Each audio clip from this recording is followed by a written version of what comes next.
Hi.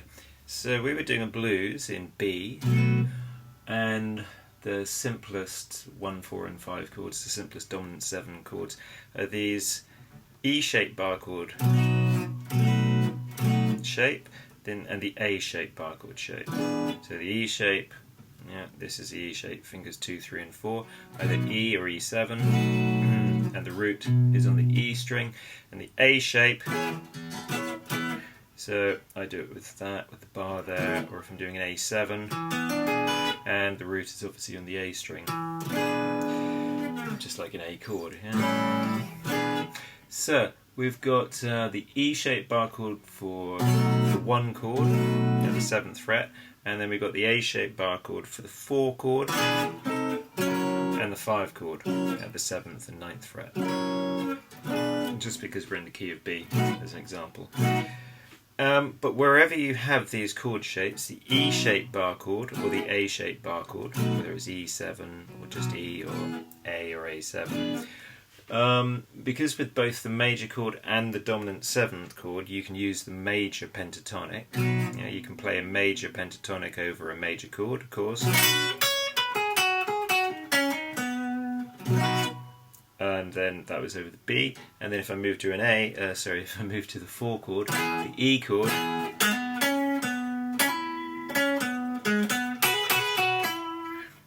that is the E major pentatonic chord fitting over an E chord. And then when I go back to the B, I can go back to a B major pentatonic chord, and then when I go to the F sharp, I can go to an F sharp major pentatonic. So of course major pentatonic fits over a major chord, but of course major pentatonic also fits over a dominant chord, a dominant 7 chord. So over a dominant 7 chord, for example the B7, I can play B major pentatonic,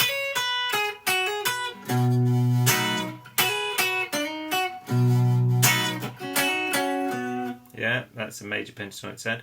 And as we know, over a dominant 7 chord you can also play the minor pentatonic.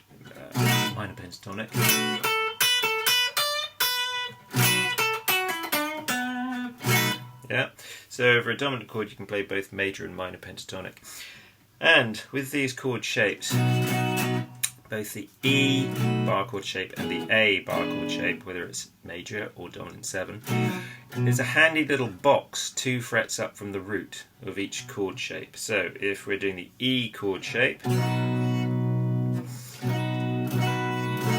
there's my 7th fret, B7 in this case, and 2 frets up I've got this boxy shape, which I think of as shape 3 pentatonic.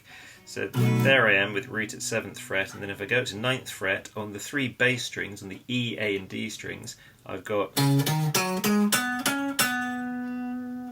which is fret 9, 11, 9, 11, 9, 11, and then back to 9 for the root on the D string, the octave. So this gets used a lot in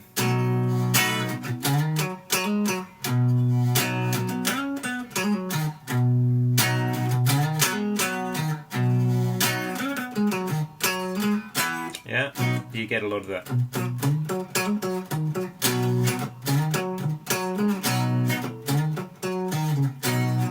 So just that little box can give you a lot of riffing availability, a lot of riffing potential, and you hear it a lot.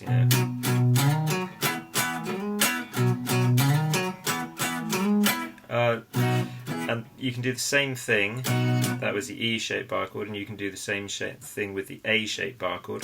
So there I am, 7th fret with the A-shaped bar chord, or A7-shaped bar chord, giving me E or E7. There's my root on the 7th fret of the A string, and then 2 frets up on the A string. So again, frets 9 and 11, this time on the A, D and G strings, 9, 11, 9, 11, 9, 11 fret-wise. You've got exactly the same box for that A-shaped bar chord, just 2 frets up. So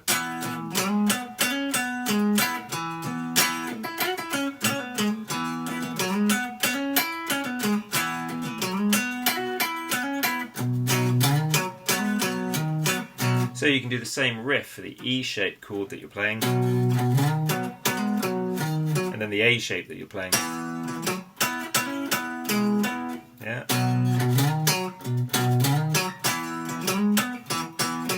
And then of course you take it up 2 frets for the 5 chord, and you do exactly the same thing. So for the 5 chord in this example, because we're in the key of B, the 5 chord is F sharp with the root on the A string at the 9th fret. So again, go 2 frets up from the A string, 9th fret. So then now you're on frets 11, 13, 11, 13, 11, 13 on the A, D and G strings.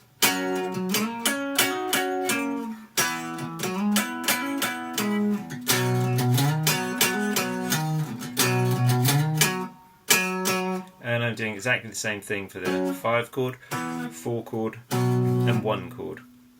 It's just obviously for the 5 and 4 chord here, the root is on the A string, and for the 1 chord the root is on the E string. Okay, so I hope that helps.